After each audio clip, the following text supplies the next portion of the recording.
Alors Daniel, nous, notre souci, c'est à Fontvieille, on a un vieux cadran en bois et donc on cherche une solution, on va dire, pour le maintenir encore un peu en état grâce à un produit qui viendrait lier les fibres du bois, donc sans qu'on ait à remplacer le cadran. Ouais. Voilà. Est-ce que tu nous proposes une solution? Oui, ben, ce produit qu'on utilise quand on a des restaurations à faire et qu'il nous manque des fibres de bois ou des parties décollées. Donc c'est un produit qui s'appelle le Saint-Aubois, ça fait partie de la gamme de Saint-Aubois. Donc c'est un mastic monocomposant et qui existe en teinte bois clair, mais qui prend très bien la teinte par contre derrière. Donc après, c'est sûr que ça va faire une couleur un peu jaune-orangé quand ça va être appliqué. Il faut le laisser sécher à environ 24 heures, suivant l'épaisseur peut-être un poil de plus. Après, il peut être poncé, ça prend la teinte. Et l'avantage qu'il a, c'est en même temps une colle également. Donc ça va ressouder les fibres de bois et ça va remettre quelque chose, on va dire, prêt à recevoir une finition dessus. Voilà. Ça me paraît être un produit, pas miracle, mais un produit qui pourrait correspondre à tes attentes. Et voilà. ça se badigeonne au pinceau? Alors ça se passe plutôt à la spatule, hein, parce que c'est quand même une pâte, c'est pâteux, ça a l'aspect d'une pâte à pain par exemple, voilà. Donc ça en fait on l'applique, il ne faut pas avoir peur d'être généreux parce qu'après ça se ponce facilement. Donc l'avantage qu'il a c'est que ça se ponce et que ça prend la teinte. Donc du coup ça fait une uniformité une fois qu'on l'a coloré. Bon, voilà. Est-ce que on doit passer 2 couches? Non, enfin s'il y a vraiment des gros trous, et qu'on estime que la charge est trop importante et que ça risque de ne pas tenir, effectivement, on peut en passer une deuxième couche. Mais moi, jusqu'à présent, généralement, c'est fait, en fait, c'est bien marqué sur le pot que ça c'est fait pour boucher des gros trous. L'avantage qu'il y a, c'est que voilà, si on a un trou un peu plus gros, plutôt que de passer des couches successives de 2 ou 3 mm d'épaisseur, là, on peut mettre un peu plus de paquet. Ça mettra un peu plus de temps à sécher à cœur, mais par contre, ça ne bouge plus.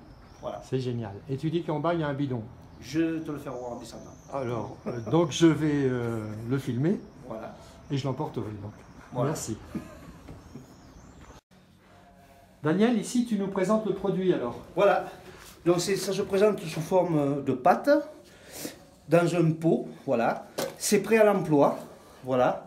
Saint-Aubois, rebouche, gros trou, enduit, pâte. Et là c'est conditionné en combien? Ça doit être des pots de 1 kg. Voilà, 1 kg. Et ça se conditionne en plus gros? J'ai pas trouvé.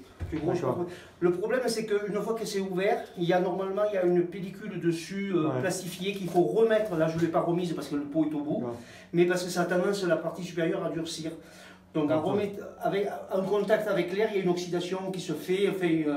Donc, du coup, il faut le remettre. C'est pour ça que ça sert à rien que ce soit un trop gros conditionnement. 1 kg, bon, il y a de quoi faire déjà. 1 kg, éventuellement, ils en prennent un deuxième. Voilà. Donc, pour un cadran comme ça. Si le cadran d'un mètre 20. Je partirais sur 1 kg, puis s'il y en a pas assez. Alors ça, on le trouve chez Monsieur Bricolage, on le trouve dans des magasins de bricolage, on le trouve facilement. Voilà. Donc sur Briançon, l'autre jour, je suis allé à l'entrepôt du bricolage et j'ai vu qu'ils en avaient. Donc voilà, c'est facile à trouver. Derrière la couche d'enduit, on peut appeler ça un enduit? Oui, c'est ça, tout à fait. Oui. D'accord. On fait une couche de finition? Alors il faut faire une couche de finition pour le protéger parce que de toute façon visuellement ça ne va pas être de la même couleur puisque ça va être jaune orangé. Donc en fait par contre c'est un produit qui prend très bien la teinte. Donc du coup ça peut être ou soit teinté dans une couleur un peu sombre qui rappelle le reste du panneau, ou bien alors de le peindre avec une peinture. S'il n'y a pas de peinture, il n'y a pas eu de peinture avant, on peut dire ou une peinture acrylique qui est plus facile à passer, ou bien alors une peinture glycéro. Voilà, les deux vont bien, l'essentiel c'est de couvrir.